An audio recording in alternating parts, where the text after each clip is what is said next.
All right. Hi, everybody. Thanks so much for being here. This is really exciting to see such a good turnout. I am Joe Egger from the Global Health Institute and have a great pleasure to introduce our speakers here today and also to facilitate a discussion if we have a few minutes at the end. I'm happy to stay a few minutes after 1 if anybody can. If you need to leave at 1, please feel free just to take off. All right, so today we're talking about microinsurance, or what some of us call M-Insurance, and the role that it can play in improving access to quality health care among base of the pyramid populations in places like Kenya. Before I start talking, before we get into the introductions, I'd like to say a couple of thank yous.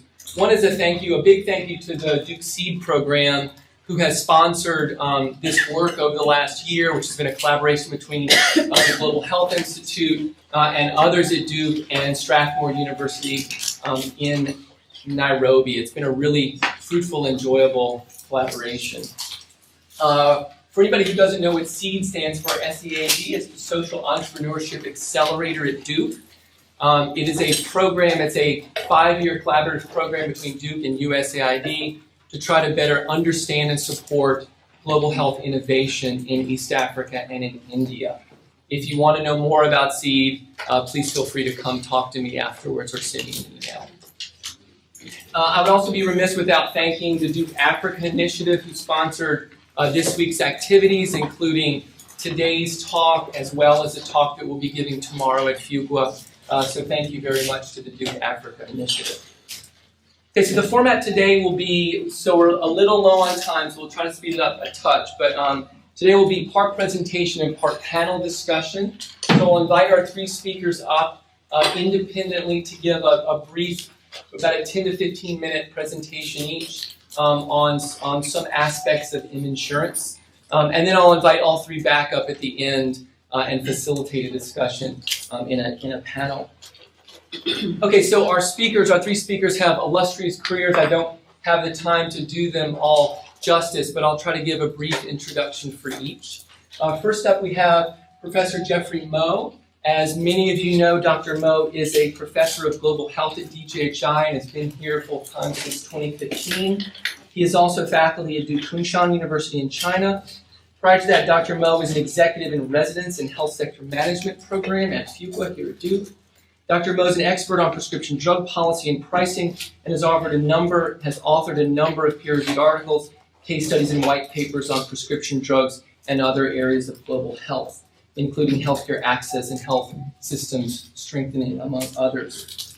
Jeff received his PhD in Organization Development and Behavior from the University of North Carolina at Chapel Hill, and he is also a graduate of the Executive Development Program at Northwestern University. After Jeff, we will hear from Dr. Vincent Okungu, who will give us more of a contextual overview of M-Insurance in Kenya. We are very pleased and lucky to have Dr. Okungu here all the way from Nairobi, Kenya with us today, where he is a researcher and lecturer in health economics at the Institute for Healthcare Management at Strathmore University. Dr. Okungu's research interests include modeling the cost of universal health coverage in Kenya, health insurance for the informal sector, and health financing and fiscal space analysis, as well as health policy communication. Dr. Okungu is heavily involved in national and county health policy design and program interventions and evaluation. Dr. Okungu received his PhD in health economics and financing from the University of Cape Town in South Africa. And last but not least, we have Peter Gross with us today from the MicroEnsure company. We are very lucky to have him. He is an executive with the company, has been with them since 2010 when he joined their company as Ghana country manager. In this role, Peter was in charge of developing and rolling out MicroInsure's first mobile insurance product. During Peter's tenure, he has overseen a growth in the company from fewer than 2 million registered customers to over 50 million today. During this time, Peter also helped to transition the company from a nonprofit to a for-profit. From 2012 to 2015, Peter was based in Nairobi, where he was the regional director for the company's Africa operations. Today, Peter is based in Atlanta, Georgia, and is now the director of MicroEnsure Labs, where he spends his time on innovation. Hopefully this means as a role in innovation, he has the opportunity to collaborate with us academic researchers more. He holds BA degrees from Davidson College and Oxford University, as well as an MA from Oxford and an MBA from Emory University. So without further ado, I'd like to welcome Jeff up to the stage. Thanks.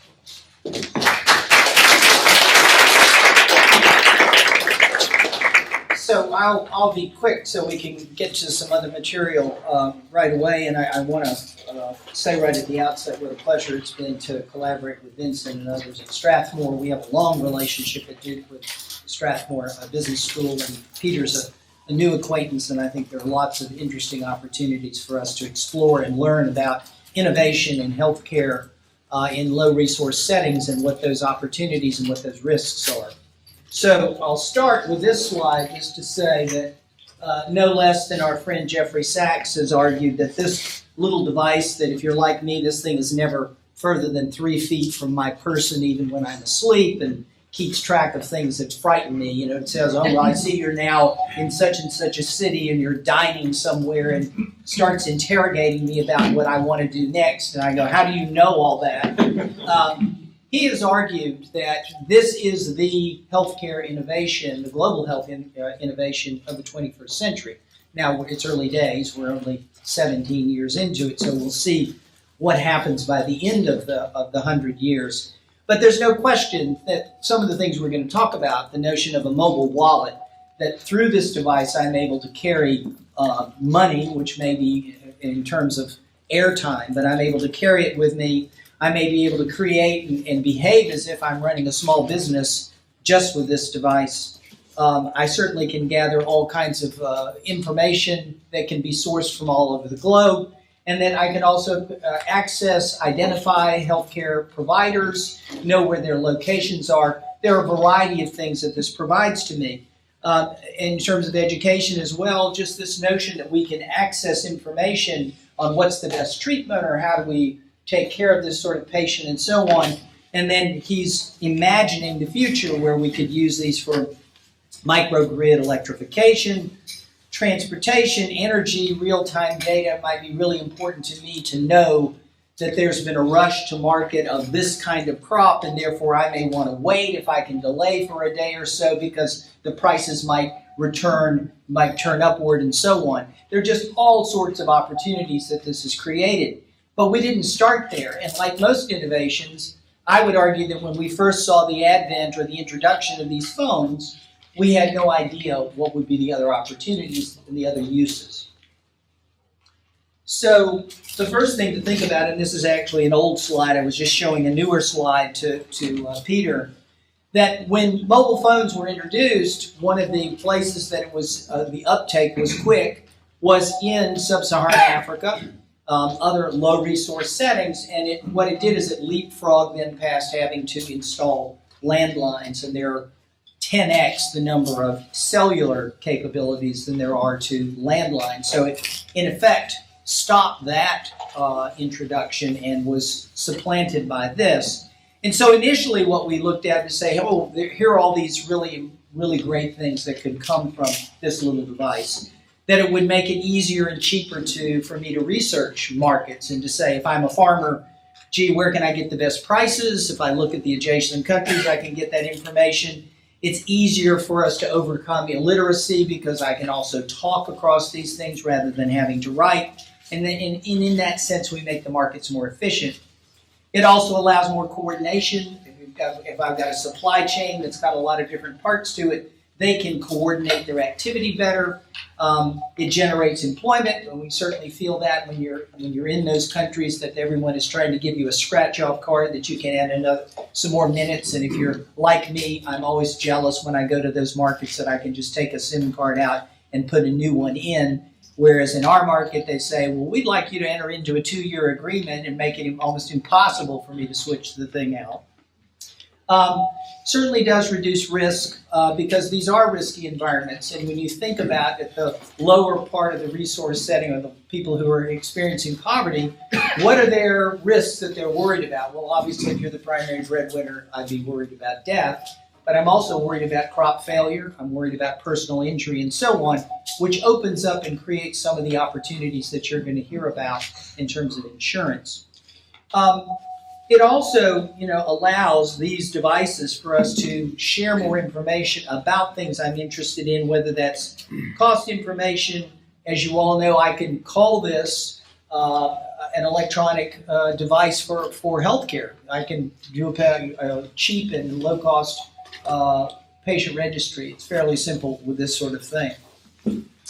What happened then, and was the part that was unanticipated when these were first introduced, was what this next slide demonstrates, which is the notion of M-Pesa. M-Pesa just happens to be one of these cost exchange or ways to capture money, whether it be in minutes or other ways. That we even now have banks that you can create a credit account or you can earn interest on these. But this first notion that Safaricom introduced of saying, well, let's make an opportunity for you to deposit, put money into an account, so it's a cash in, and it creates a kind of e-float.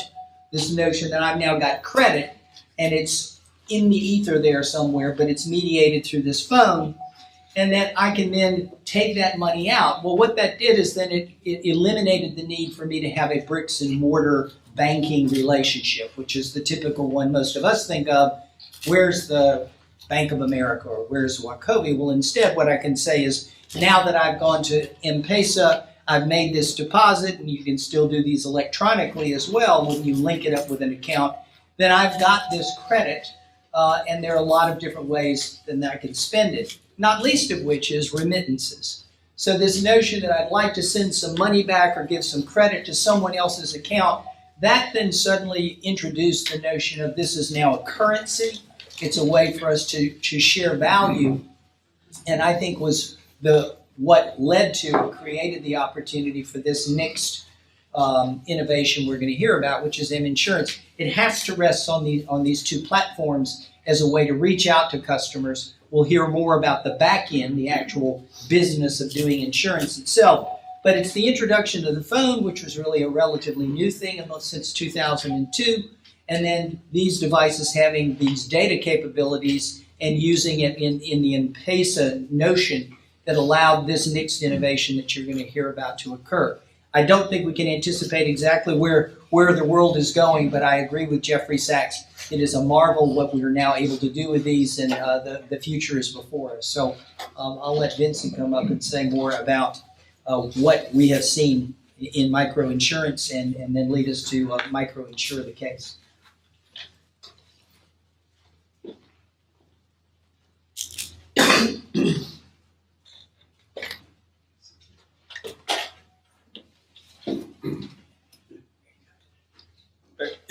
Thank you very much, Jeff. So what I'm going to talk about in the next 15 minutes, just to provide some contextual information, or rather give information about the environment in which microinsurance operates largely in Kenya. Now, when you talk about context, the contextual information, you're talking about the politics, the social environment, and the economic environment. So politically, I think we are going through a transition where we're experiencing relative stability. And one of the questions I've had to answer, I think I've answered it 3 times since I came to Duke 3 days ago, is what will happen? What do you think will happen as Kenya approaches elections in a few months' time? Well, what will happen is fairly simple. Elections will be peaceful. There won't be any violence as was experienced in 2007, 2008, because the constitution is much stronger. The population's, the political leadership is much more aware of the consequences now. So the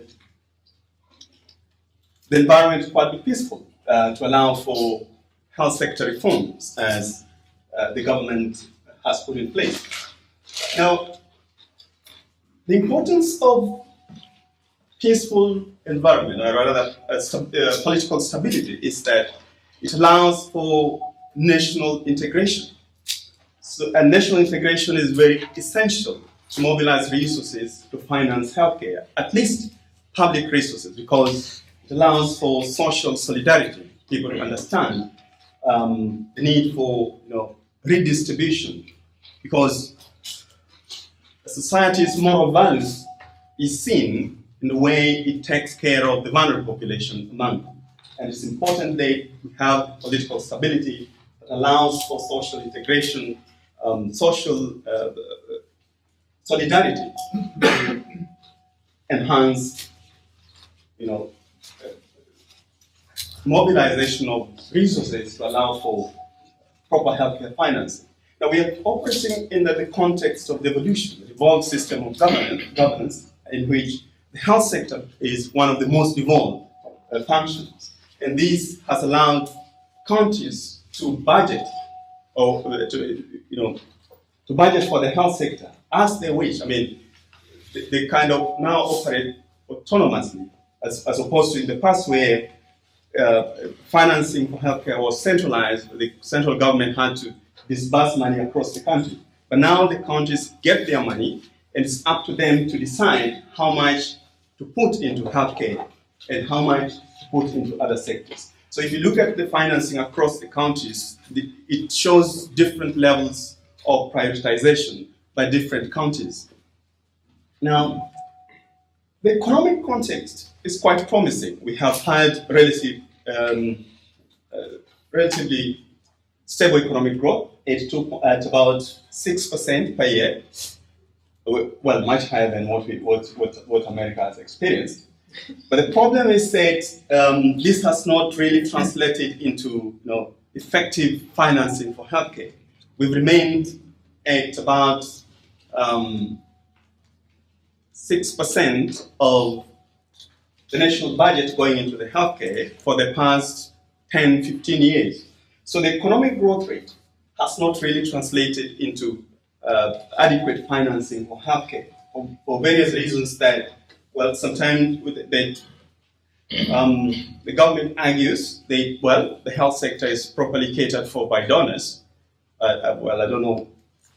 I don't know how plausible that argument is, but the donors only finance about 3 diseases, that's HIV, AIDS, malaria, and TB. But most of the service delivery either is left for the population to foot out of pocket, or for other insurance entities like MicroEnsure to come in and try to provide insurance so that vulnerable groups can access the services that they need. But despite that promising economic growth rate, the poverty rates still remain quite high, with a headcount of about 48%, with 43.4% below the poverty line.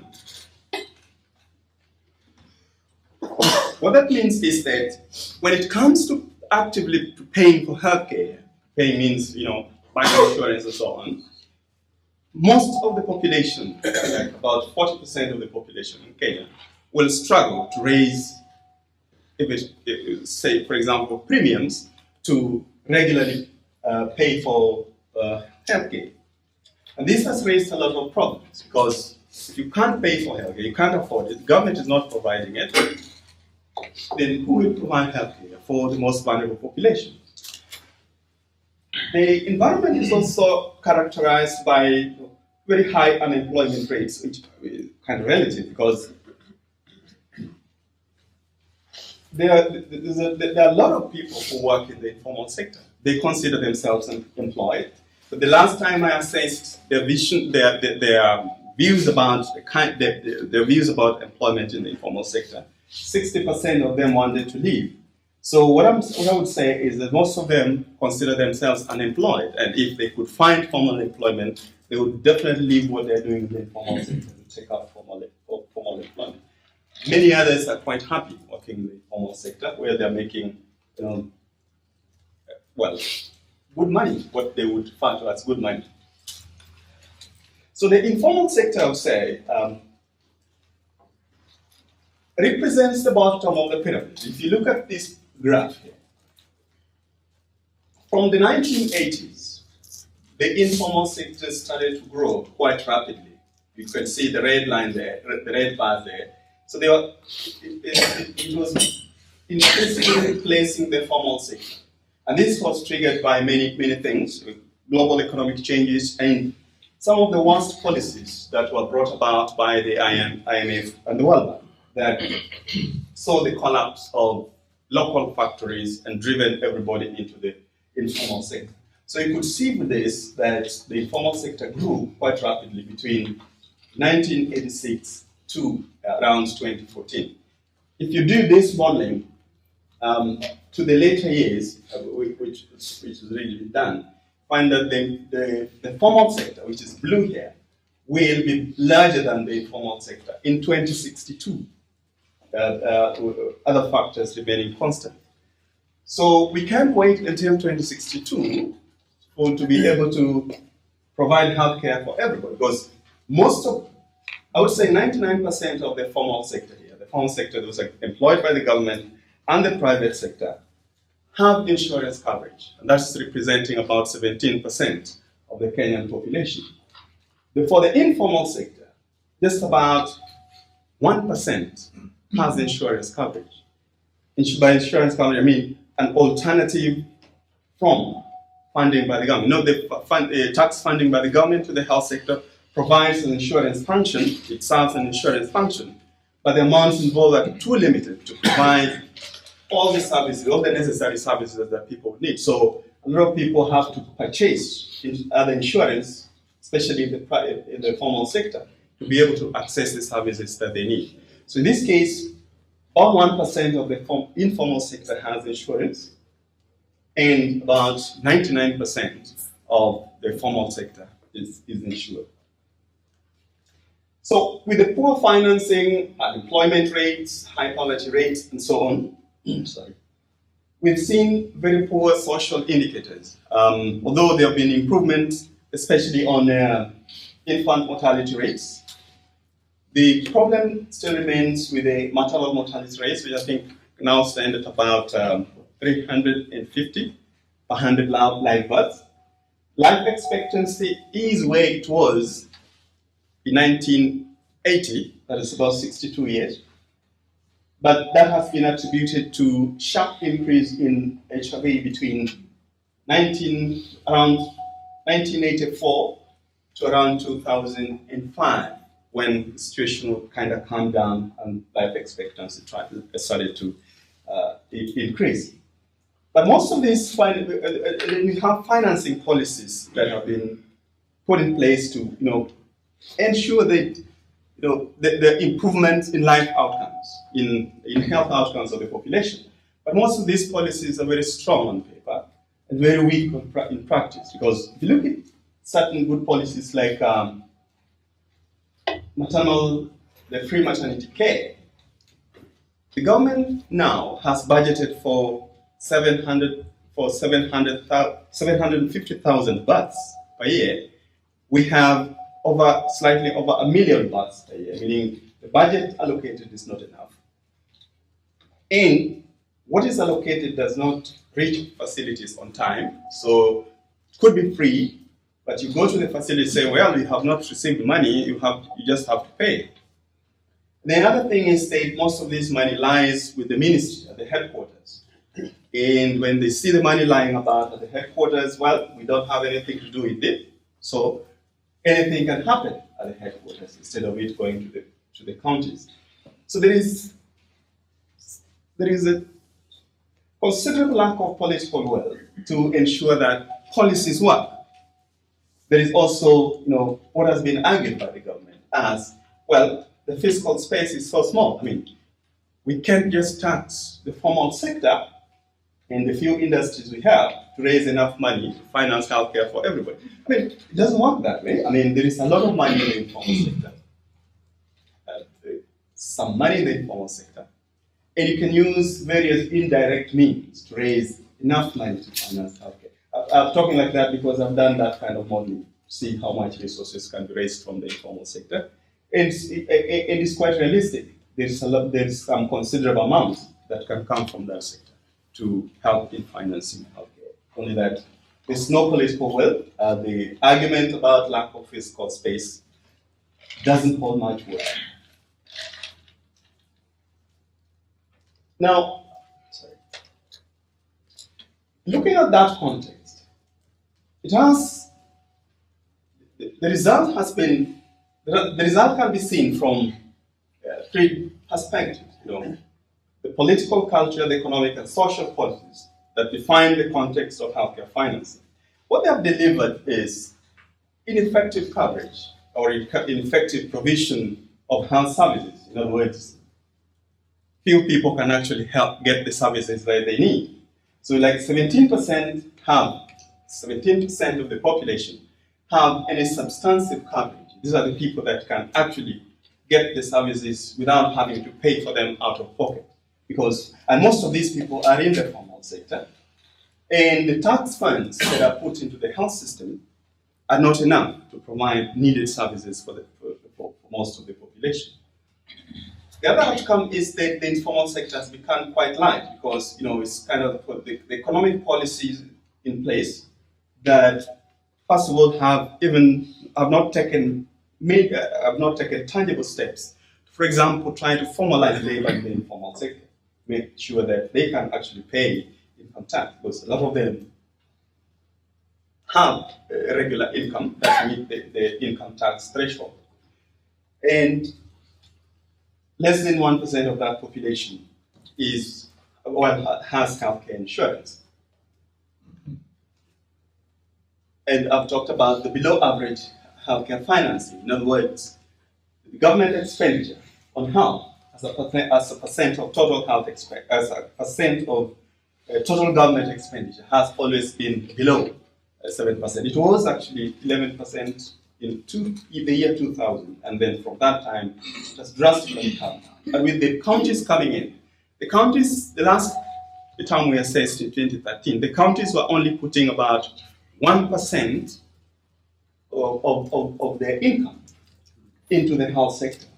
But most of the money they put in the health sector actually coming from the central government. But again, the central government only gives 15% of its budget to the counties. And if you consider 15% of the budget to 47 counties, this is what is going to be used in financing. The analysis is that the financing situation, the health financing situation in Kenya is worse under the county government than it was previously, because political culture, very limited finances coming from the national government, and most of the funds dedicated for healthcare are actually retained by the national government, the ministry headquarters.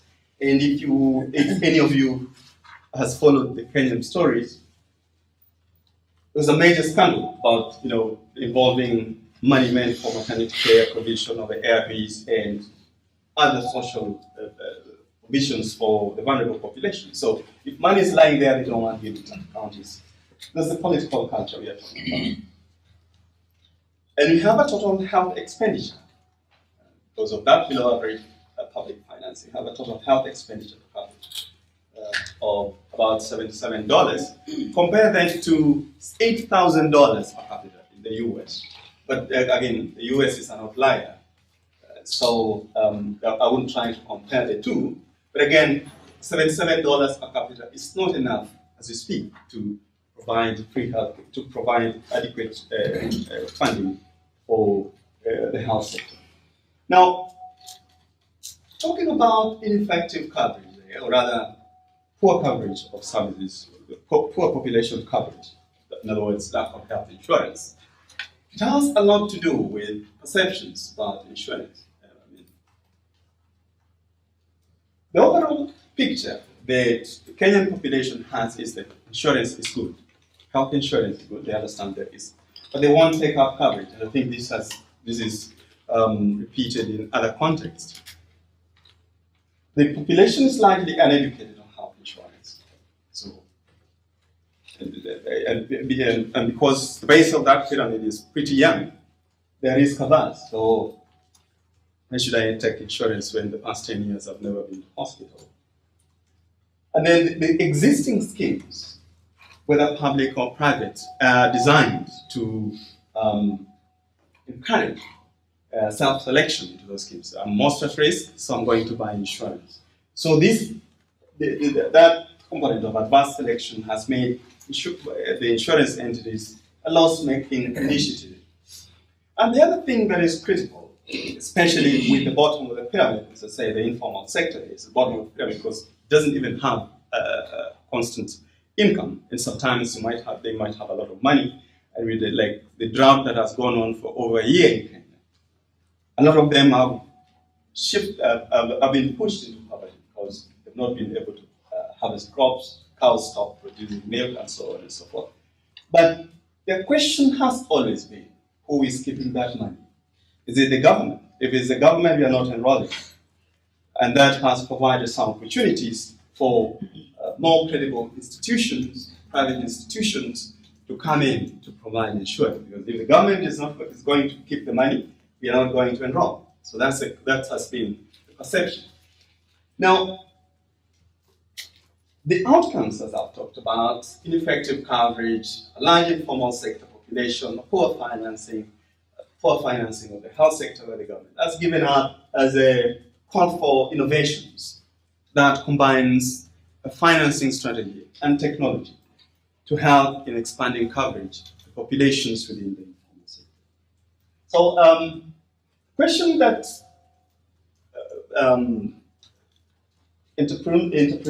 social entrepreneurs have struggled with is how best to expand insurance coverage to vulnerable populations. What business model, what kind of products can sell best under this business model? How do we price these products to be affordable? What's the best platform to sell these products? In some of the platforms that have been used, the telecoms, the microfinance institutions, and the banks, these are the telecoms that have been used, especially by MicroEnsure.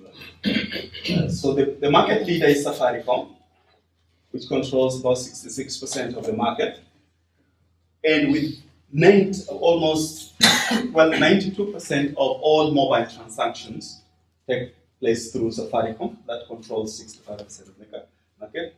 The next is Airtel, with about 18% of the market. But it's only a matter of time, and Peter should be aware of that it's only a matter of time before Equitel takes over the role, that market niche of Airtel. I mean, Equitel is growing pretty fast because it struggled to work with Safaricom and M-Pesa before Safaricom took off with M-Pesa. So Equitel, in a matter of years, will be the second biggest market player. And then we have Telcom and so on and so forth. And this is the percent of mobile transactions that take place from each of those. Thank you very much.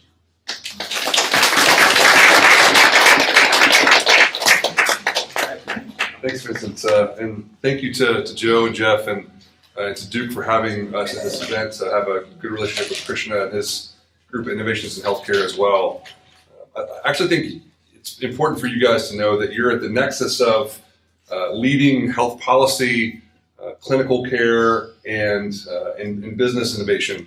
I don't know another institution quite like Duke that's doing all that Duke does. So we love being here, and I'm glad to be here again today. So I'm from a company called MicroEnsure.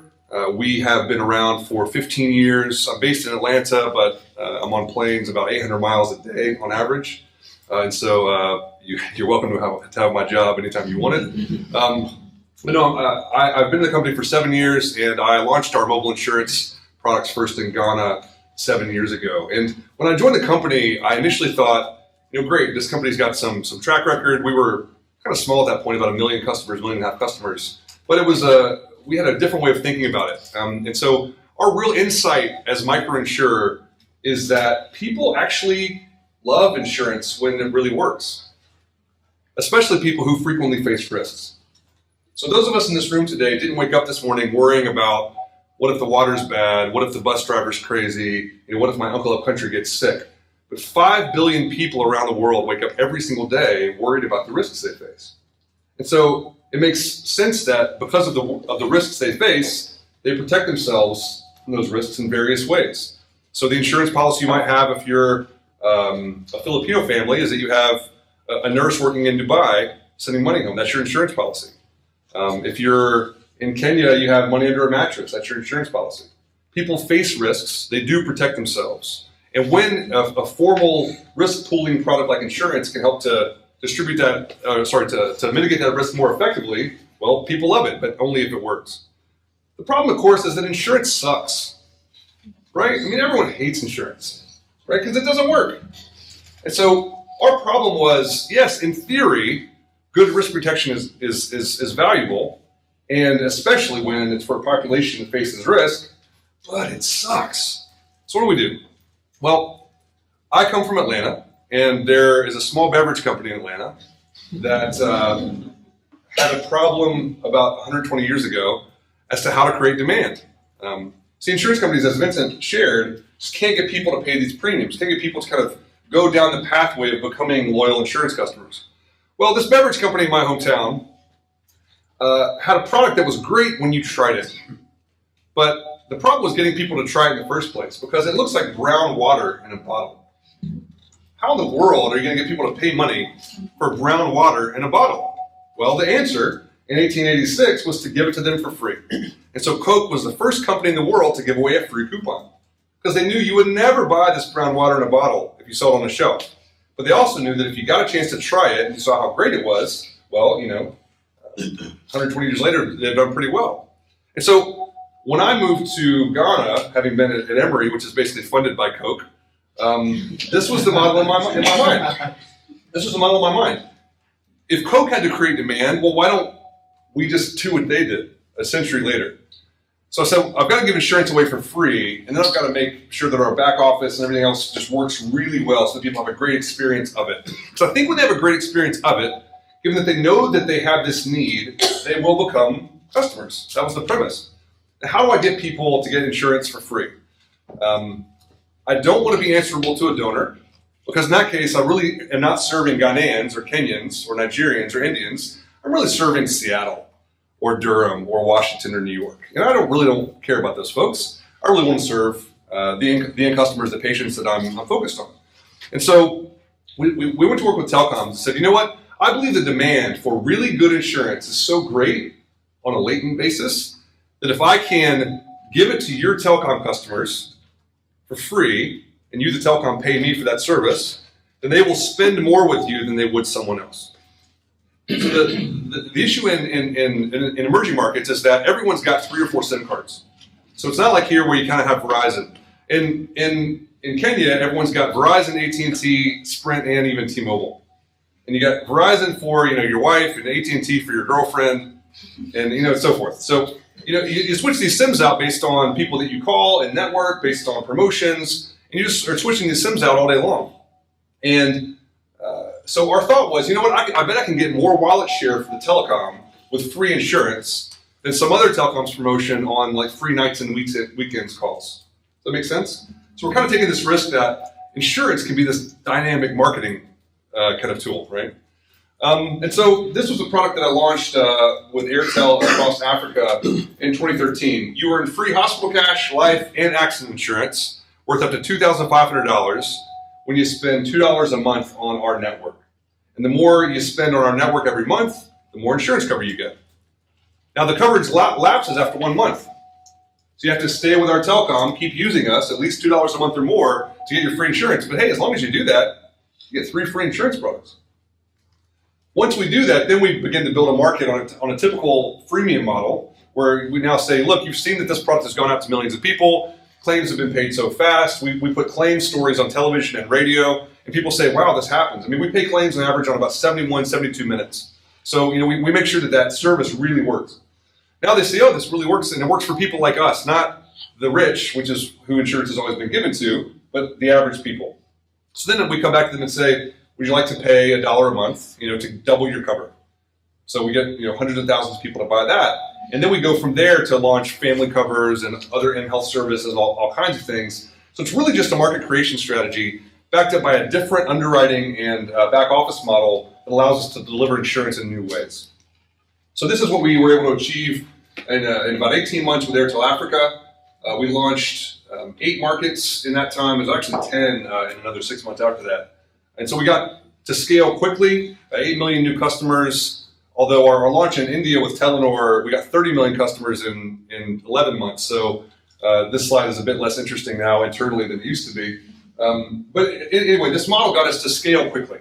And once you have scale, of course, in insurance products, well, your risk pool is huge. And so you can avoid things like exclusions and fine print that everyone hates. So our hospital cash product, for example, from an insurance perspective, is crazy. If you go to any hospital for 2 nights or more, for any medical reason with no exclusions, you get money. Insurers think we're crazy when we do this. But when you have 8 million people on a scheme and you have a 1-month cover and a relatively small sum assured, which in our case is about $50 to $100, you're actually not going to burn to the ground as fast as the insurance companies think that you will. And so, by the way, that $50 to $100 in the case of say, Kenya, is about the average, about the median cost of a hospitalization. And so it's not always the full cost, like a health insurance product is here. That's part of the kind of the trick. So maybe your bill is $150 and we pay you $70. Well, when you've never had health insurance before, you're not comparing $70 to $150, you're comparing $70 to $0. And so this gives us a runway and a pathway to get customers to try a new product, to see that it really works for them in some way, and then they can keep buying more and more and more. So it's just a marketing strategy. Now, health insurance. Health insurance is even tougher than the normal insurance. The problem in Africa, at least, is that there's a lot of effort in this space, both on the public side and on the private side. So, for example, all the products in Africa, there are 400 health products. Less than half, all other products, life, accident, auto, property, right? So double the effort in health as in every other industry for the mass market. And yet, health covers 2 million people, and all other insurance products cover 42. This is Africa only. So a lot of effort, right? 400 different schemes covering very, very few people. It's mostly the rich. And the loss ratio, meanwhile, is at about 100%. In fact, it's about 103% in this study. So lots of effort, little scale, and on average, they lose money. Well, we've kind of stepped back from this and said, maybe it's not necessarily the answer to replicate health insurance in our context, in our markets, the same way it's been delivered here, although it's not exactly perfect here. I don't know if anyone told you. But our idea is that, essentially, let's break apart the health value and not assume that one health insurance package is perfect throughout the entire value chain, nor that we can deliver the entire health value chain right now for every person across a country. Because as Vincent explained, the public sector is challenged in Kenya, and not just Kenya. Kenya's got the GDP of Rhode Island, and it's the 3rd largest economy in sub-Saharan Africa. So how does a Malawi or a Cameroon or Burkina Faso begin to think about budgeting 12, 15, 20% of GDP to health? To us, it's a bridge too far. And so we said, let's start to do what we can with private sustainable solutions to address areas of this value chain that get people healthier, and then hopefully healthier and healthier and healthier. Realizing that unlike health policy advocates, we can't do everything today. And so we've really started to break apart the health value chain, and the answer has really been this. One, we start out with a simple benefit, hospital cash for free. Try it, have millions of people in the country try it. We got to establish a proof case that it works for you. Second, let's add hospital cash for your family, and maybe some health education, and maybe some M-Health or telemedicine. A few cents a month for these types of additional services, and start to trial these things as well and get uptake there, and also create a norm that this is what you should have if you are someone who's taking care of your family. From there, we go to expanded inpatient cover. So from hospital cash to taking care of all your inpatient cover. It's only $4 a month to do that. It's not expensive. But getting someone to pay $4 a month consistently every single month, when your income is volatile like this, when risk is so pervasive in your life, when if you do have money, everyone's asking you for money all the time, it's a challenge. So we've got to basically establish that 3rd product only when we've got a lot of confidence from you that the few pennies you've given us along the way have actually worked. And from there, of course, then to family, inpatient, and so forth, hopefully, eventually, outpatient, inpatient. And by the way, it's only $10 per family per month. Now, Linda, John B. with Safaricom tried this product, and they went straight to this $10 a month product, and they only got 30,000 patients over 2 years and it fell apart with an unsustainable loss ratio. We think that in these markets, without the systems, the technology, the training of doctors, et cetera, to get to a comprehensive health financing package, we've got to start on a runway and kind of iterate as we go. So that's what I do at MicroEnsure Labs. We try concepts, we iterate, we test. I got 25 projects we'll do this year. We are taking interns and consultants and all kinds of other folks. If you want to travel, if you want to come to beautiful Atlanta, Georgia, or to Delhi, where I'll be next week, or to Nairobi, or to London, we love working with folks like you guys who are interested in this and who want to build a career in the next wave of innovation in healthcare and health financing in emerging markets. Please do come and talk to me. The idea is that as we build experience and trust, we also build willingness to pay. And that, over time, builds a healthier patient population. Now, we know that this is one private solution, and that as one private provider, we can't do coverage for everyone. But we think that in conversation with innovations in healthcare, in Strathmore, and DGHI, and so forth, that we can start to create new paradigms and get ultimately to new solutions and improve health and the health outcomes of vulnerable populations. Thanks very much.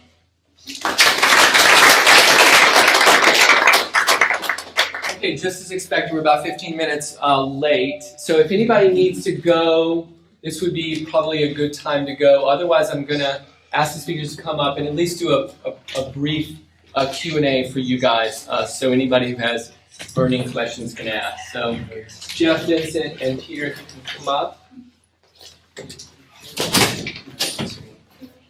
Thanks so much for a great presentation, guys. That was really interesting. I have 1,000 questions, but I will withhold mine at least first to allow anybody who has any burning questions for the panel. Quick question. How do you see the complementary role of these products to the NHIF? Because when you mentioned $10 a month, the National Insurance Fund is still like is it $5 a month? It is. Right. So. But it doesn't work. So the challenge is that no one wants it. If you can afford anything more than NHIF, you buy it. At least in our research with patients. And by the way, this is the same in Ghana with the National Health Insurance Scheme in Ghana. The public schemes are not viewed as high quality healthcare delivery systems. So in this way, we would deliver that on a national basis at private hospitals as well.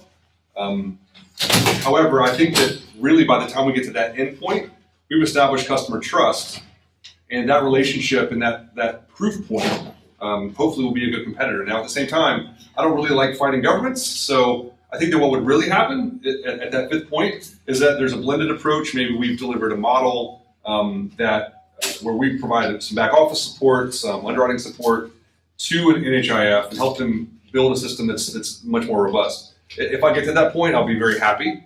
I think right now we're changing so many minds and turning heads with the first kind of 1 or 2 or 3 products on this roadmap, and people are saying, "Wow, people are taking this and paying you for it by the millions. We didn't think this was possible. What does that mean for public options?" So it's really about a conversation, I think. I'm going to ask you a question about your family outpatient and inpatient cover. Considering that in some African settings, like you have polygamous family, how do you define family? So how do we define family? It depends. What we do on most of our products is it's any 5 or any 10 people that you choose. So we have it defined, because people would choose 40 if we let them, right?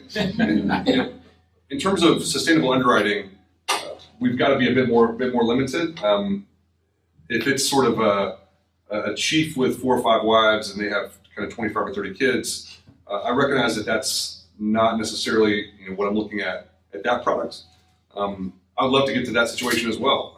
That we're in so much demand that people want to take that product too. But typically, that family is either uninsured or they would be rich enough to buy a larger level of cover. Be the chief plan. Exactly.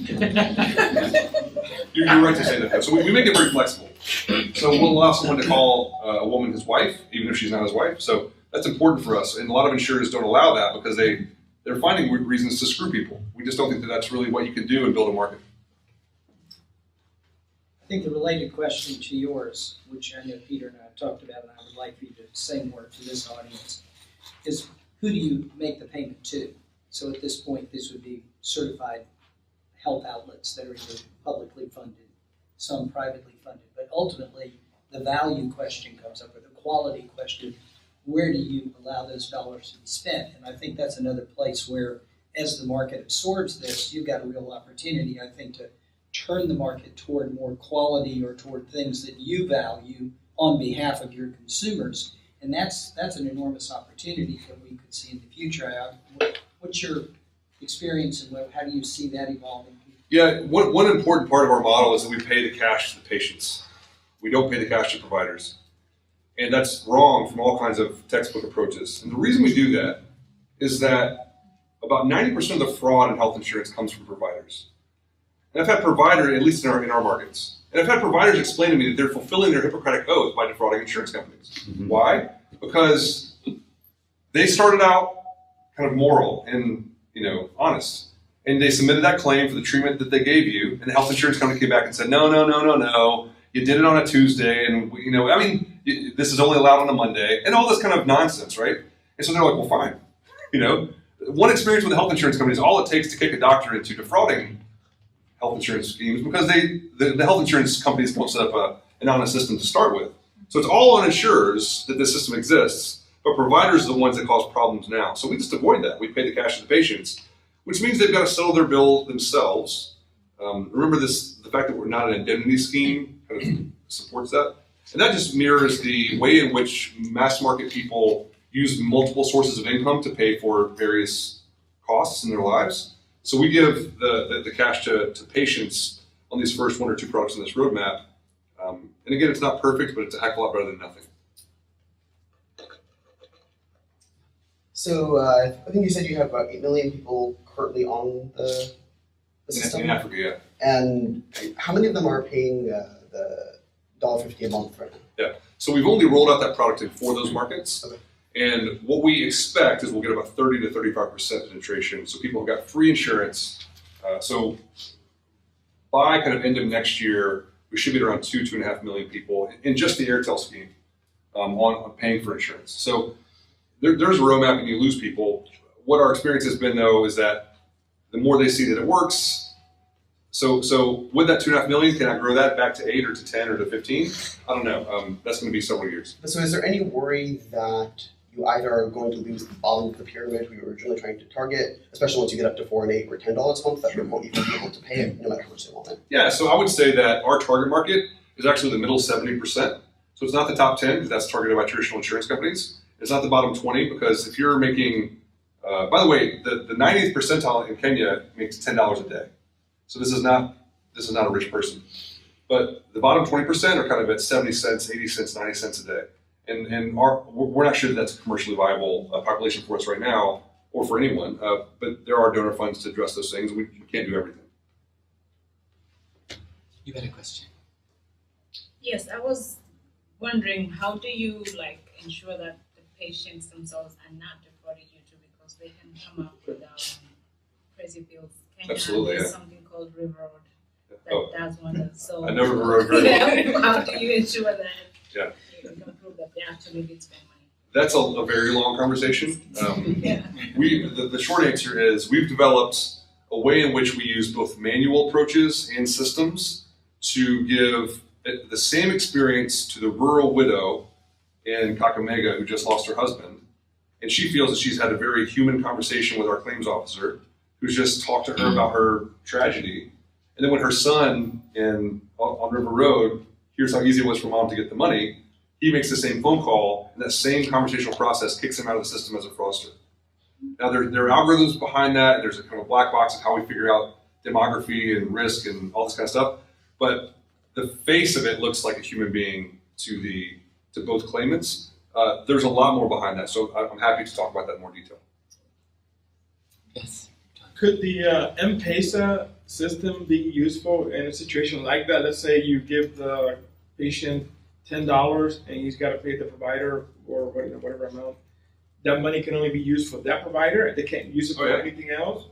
You can certainly do that. We've trialed a few of those things now in Kenya. M-Pesa is so useful as a payment system that there's a lot of ways that people have tried it. The one thing that doesn't work is just putting an insurance product on a phone and saying pay it on M-Pesa. About 50 different insurance companies have done that, and like no one pays for their premiums that way. But yes, to settle with providers individually and settle for specific things at different times, M-Pesa can be very, very good at both making that more efficient and more accountable. We had a question here. I'll come to Charles. Yeah. Can I know the numbers of the loss ratios of the 5 scheme? Sure.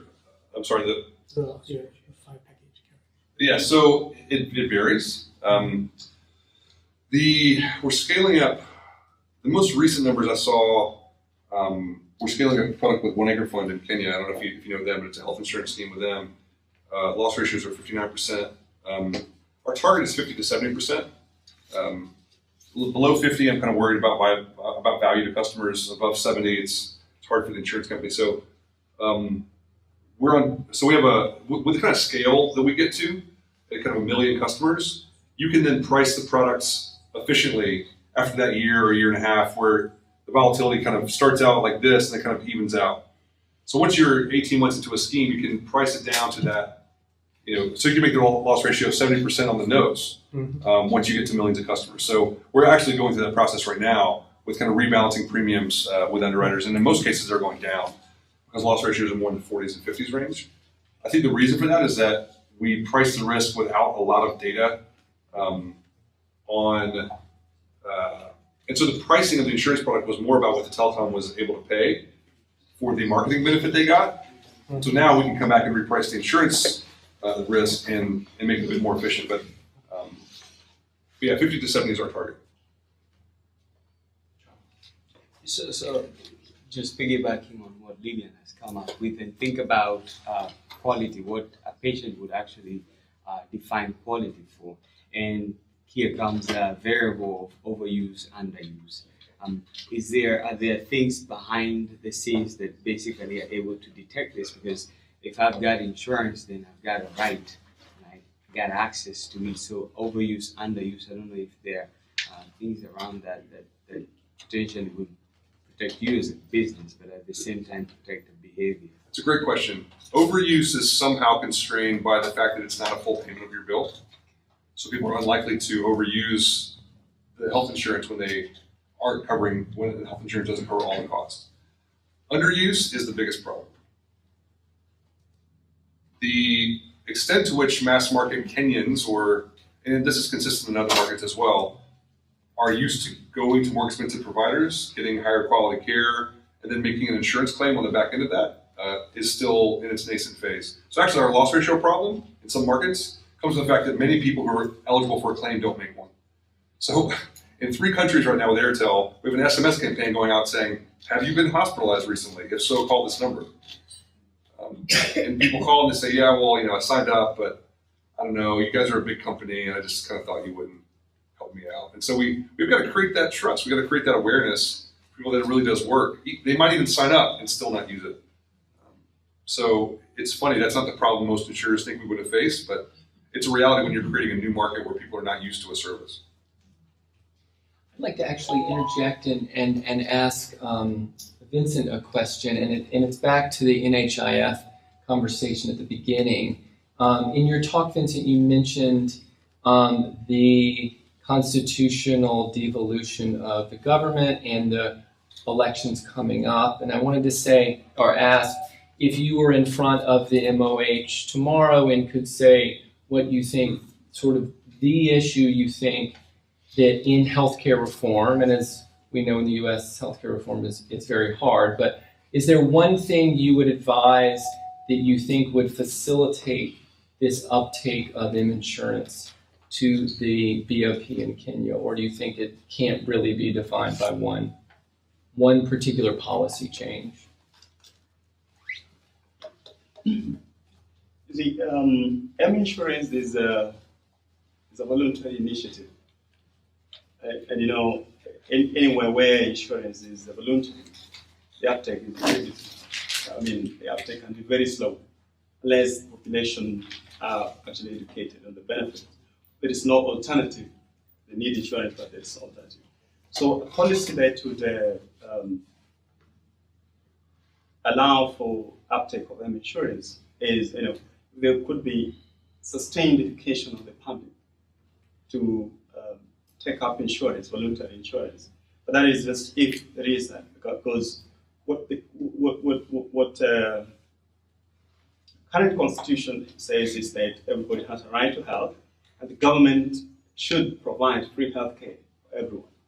So what I have a problem with the approach that the government is using to, towards that end, to, provide free health care for everybody. It insists on a contributory approach. I mean, everybody has to contribute to the NHIF or a system such as the NHIF. But that will leave the insurance still voluntary, because there's no way you're going to impose premium contributions within context with such a large informal sector population. So it can be compulsory on paper, but in practice, the system will remain voluntary. So is there some quid pro quo where they could remain informal, so they're outside of the taxation, but they're sort of required to be in cooperatives or something, where if they're in the cooperative makes them pay in, there's a way that they can sort of, it's a compromise, right? So they can remain informal, but they are sort of indirectly mandated to buy insurance. It is. I think that there are various initiatives, both private and public, that are targeting more organized informal sector, like transport companies, coffee cooperatives, certain what we call the Juakali sector, certain industries that are informal. So there are initiatives that are targeting such organized groups and offering insurance to both public and private. But that can work as long as they're educated on insurance. Like what we have, the coffee cooperatives, their uptake is quite high because they understand there is regular income there, so it's quite high.